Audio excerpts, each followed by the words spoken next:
રાજકોટના રેસક્રોસ ગાર્ડનમાં પોલીસ દ્વારા કરવામાં આવ્યું સરપ્રાઇઝ ચેકિંગ।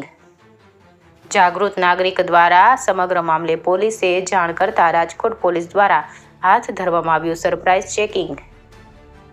ભરત ભરડવા સાથે રોહિત પોચાણી, રાજકોટ।